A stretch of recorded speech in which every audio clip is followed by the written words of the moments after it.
Welcome to the Lose Your Big Ass Stomach podcast. I'm your host, Jay Jackson, and my mission here is to help you get rid of that big ass stomach and take back control of your health so that you can look and feel your best by being the best version of yourself, mentally and physically, while destroying the mediocre agenda society is trying to brainwash you into, and breaking our families' generational curses of being unhealthy by being a healthy and fit role model. It's time to set a new standard. It's time to set a new standard of living. If you find the podcast helpful, be sure to hit that follow button because that helps us build a movement. Let's go. Guys, one of the most common things I see inside my DMs these days are people telling me what type of goals they want to accomplish with losing weight. They want to drop 30 pounds, 40, 50, whatever it is. And they tell me things that they've been doing, okay? They talk to me about things like they cut out sugar, they cut out sodas, they start working out every day at the gym, but then they find themselves not being able to be consistent with the plan. They fall off very easily because they can't sustain the diet plan, because they're not able to eat the foods they truly enjoy.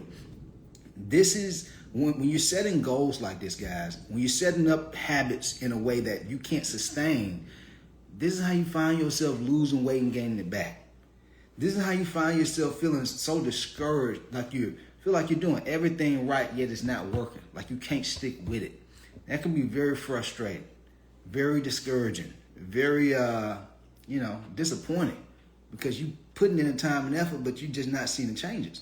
And so instead of doing these things, because most people who say they want to drop 40 or 50 pounds in, 5 or 6 months, that's cool. But if you don't have the right habits and the right structure in order to accomplish those goals, it ain't gonna happen. It's not gonna happen, guys. All right, you can have the best, you can have all your what do they call it? Your vision board, all these types of things. But if you don't have the right habits in place that are gonna support you being able to accomplish that goal or what's on your vision board, it won't happen, guys. Okay? And so here's the things you want to understand. Number one, you have to set up sustainable paced goals. All right? Sustainable paced goals. Here's what I mean by this. I think we've all seen people who drop a significant amount of weight in a very short period of time. I've seen folks drop, 40 pounds in 2 months. I've seen people drop 50 or 60 pounds in 3 months. And we've all seen these people on social media. But that don't mean that that's a sustainable pace to drop that weight. Some people who drop that amount of weight, maybe they starved themselves. Maybe they got sick and so they weren't even eating. And so they dropped that amount of weight. And so what I see is a lot of people are comparing their journey to somebody else's journey, not realizing that that person who did that weight loss, it wasn't even sustainable. And most times when people drop a significant amount of weight like that in a short period of time, they gain the weight back. The same folks who dropped 20 pounds in a month, a couple months later, they done gained all that weight back. Why does that happen? Because the way that they did it was not sustainable. Yeah, they got the weight off, but what's the point of getting the weight off just to watch it come back? Who the hell want to go through that embarrassment, that disappointment? And so my goal as a coach is I want you to have a good quality of life, meaning once we get this weight off of you, you can keep this weight off. And there's things that I see as a coach that you don't see that you're going to encounter. For example, not even an example, but basically the things that people be telling me in the DM, cutting out sugar. How long you gonna cut out sugar? Cutting out your alcohol. If you know you enjoy drinking alcohol or drinking soda from time to time, if you know you enjoy drinking these things, but how long you gonna cut it out before you go back to it? Or I remember at one point I was doing like the vegan diet, and I just knew I wanted to eat a burger. I couldn't wait to eat a burger. But while I was on the vegan diet, I couldn't eat no real burger. I had to eat a vegan burger, and it just didn't taste the same. And so all I could think about was, man, when I get done with this, I'm going back to eating the way I used to eat. And guess what happened when I went back to how I used to eat? My body started to change again. I went to how I used to look. And so You have to do things in a way that is sustainable. Okay? And so I want to give you some perspective on what's sustainable as far as like being able to hit goals. Because I've been doing this over 15 years and I've helped hundreds, like 800 plus something coaching clients at this point, y'all. And what I've noticed, the pattern within a 3-month time frame, the people who are coachable now, like if they ass get inside the coaching program, just think that the coaching program go work and they don't have to work, they ass stayed fat. They stayed overweight. But the people who ran the plays, who were coachable, who followed instructions, they dropped bare minimum 20 to 30 pounds.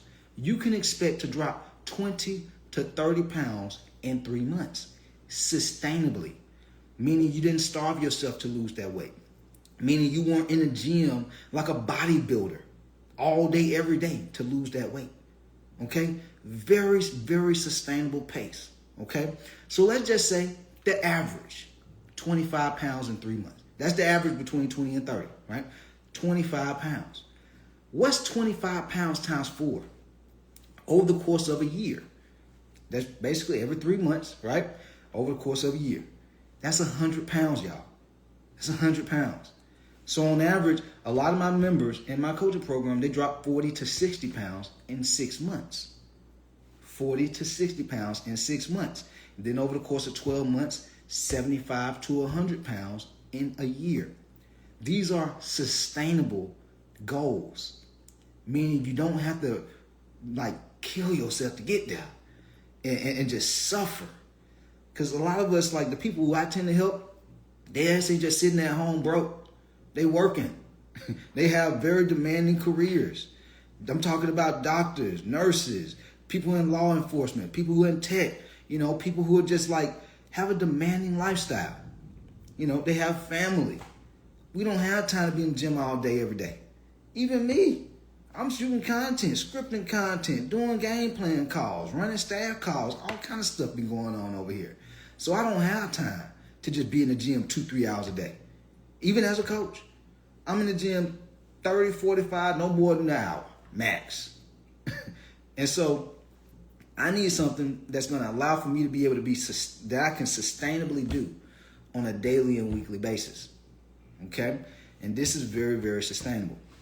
That's from a goals expectation. Because I get some women that'll reach out to me. They'll be like, and guys too.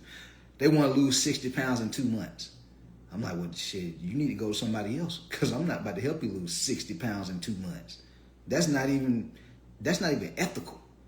If I was a trainer, like a professional, telling somebody that I'm going to help them lose 60 pounds in 2 months, that person would have to be heavy as hell. They probably have to be close to about in the high 300s, even in the 400s, to where I could see that being a realistic goal within the first couple of months. But most people who are in the low 3s, they're in the 200s, they're not going to drop that type of weight in that short period of time. It's not going to be sustainable. They're going to have to starve themselves to lose that kind of weight.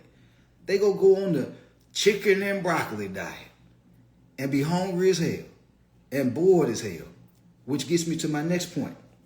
You have to avoid what I call habit fatigue. If you want to be able to set goals that you can realistically hit, and you're tired of like setting these weight loss goals year after year, after every couple of months, and you like, damn, man, like, I don't even want to tell nobody no more. you just got to the point, you don't even want to tell folks no more because you done tried so many times it didn't work. If you want to avoid that, you have to avoid habit fatigue, okay? Meaning you have to stop doing workout plans that you can't realistically sustain. Meaning you may be doing the same boring ass workout for months. No changes. You're doing the same thing. At some point you end up getting bored. And what happens when you get bored? You stop doing it. Or you're doing the chicken and broccoli diet. It's cool in the beginning because you're like, oh yeah, I want to lose some weight. Whoa, I can't wait to lose that weight. I want to get rid of the big old ass stomach. But then after a couple of weeks, you're like, damn, I sure do wish I could eat something else outside of this chicken and broccoli. You know, you see the snowflake trainers all on social media just tell you, just eat chicken and broccoli every day, man. It's an easy way to lose weight. Well, easy doesn't always mean sustainable. Because if it ain't sustainable, I'd go so far as to say that's not an easy weight loss journey, because now you're dealing with the frustration and disappointment of your weight going up and down. because you're starting and stopping. And so we have to avoid the habit fatigue of eating in a way where we can't sustain it, or where it's boring, or working out in a way where you can't sustain it, meaning you lose weight, but you can't maintain the weight loss. You start seeing some definition, your body's starting to look a little bit better, but you can't sustain it. This is what I call habit fatigue. And so you need to have habits that you can sustain long term. Okay, this is why I coach the things that I coach with within my coaching program, flexible fat loss nutrition. So when I get tired of eating chicken, damn it, I'm gonna eat something else. I'm gonna eat steak. I'm gonna eat sockeye salmon. I'm gonna eat eggs. I'm gonna eat egg whites. Like, I'm not eating the same food every day, guys. If I get tired of eating kiwi, I can go to another fruit that I enjoy eating. You can have that flexibility and still be able to lose weight without just eating the same food, chicken and broccoli, every single day. Granted, it's going to be some crazy folks out there that are going to be willing to do whatever, however they got to do it to get the weight off, but they don't realize if they can't sustain it, once they stop doing it, they go gain the weight back. My whole goal is to help you get it off and keep it off, okay? And then same thing in the gym. This is why I coach and I teach lifestyle-based training, because most people, they hit the gym who reach out to me. They be going to the gym, but they doing the same boring ass workout.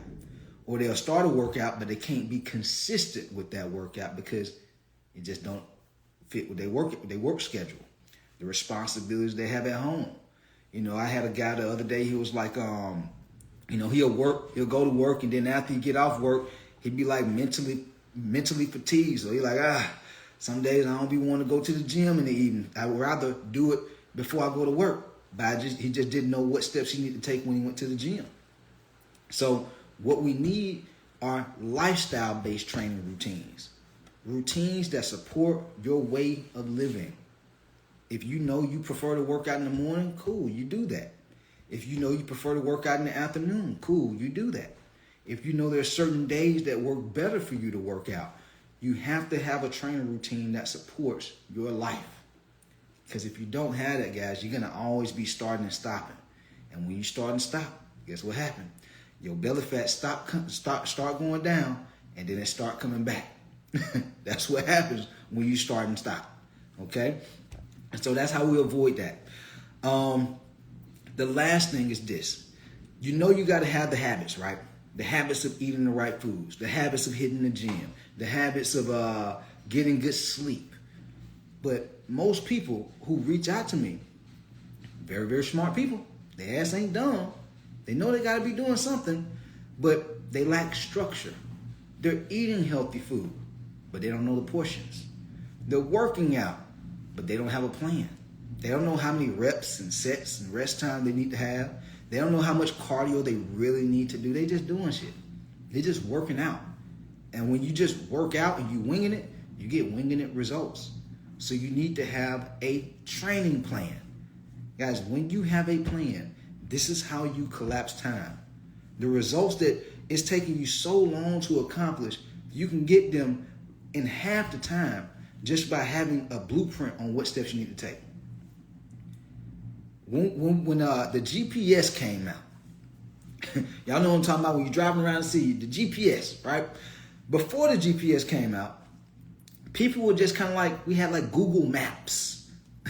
And sometimes people wouldn't use it. People were just like, I'm kind of like I'm going in the right direction, and I'm headed north.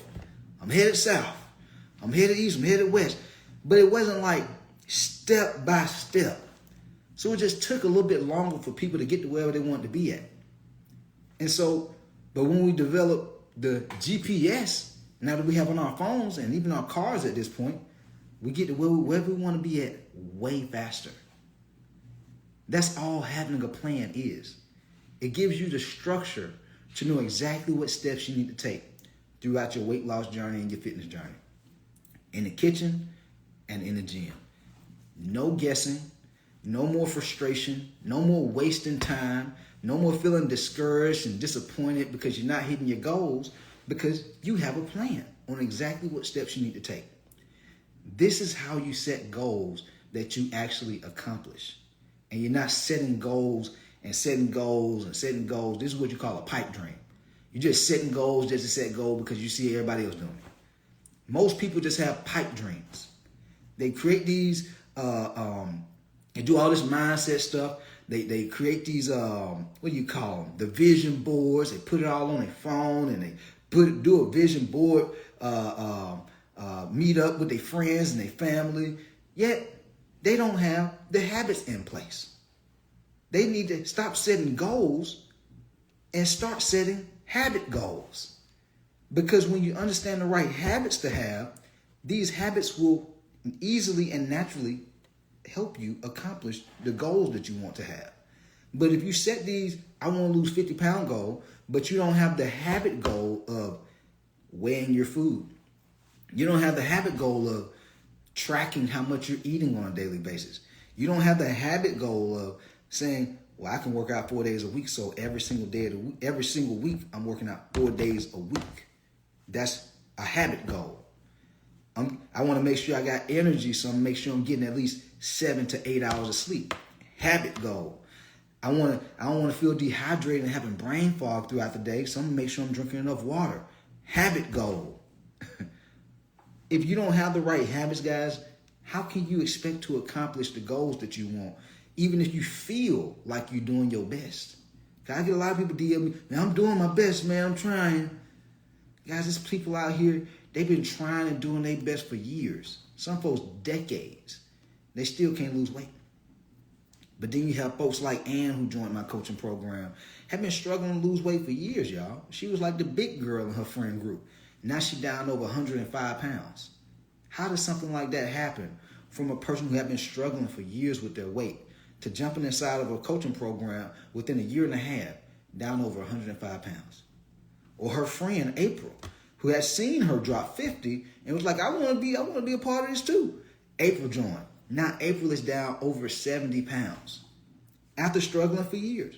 Tried the Weight Watchers, tried the Atkins diet, tried all these the detox, 21-day detox and all that kind of stuff.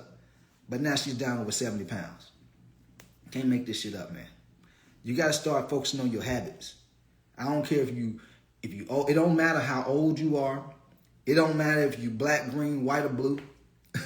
It don't matter if your genetics is just, you got the worst or the best genetics. It don't matter. What matters the most are your habits. Where you are right now, if you're not happy with how your body looks, you're not happy with your health, and you don't want things to get worse, you have to start changing the habits that you've had leading up to this point. Because the only reason you are where you are right now is because of the habits that you've had leading up to this point. So you got to change them, okay? But other than that, guys, this is how you truly start setting goals and you accomplish them, okay? Other than that, guys, we out of here. Let's get it. Yo, appreciate you for tapping in and listening to the podcast episode today. Hopefully you found it valuable. And if you did and you want to learn more about how I can help you lose the big ass stomach, transform your body, and get your health on point, DM me real results over on Instagram at JJacksonOfficial for more information. And I'll reach back out to you to do what I can to help you hit those health and fitness goals. Let's get it.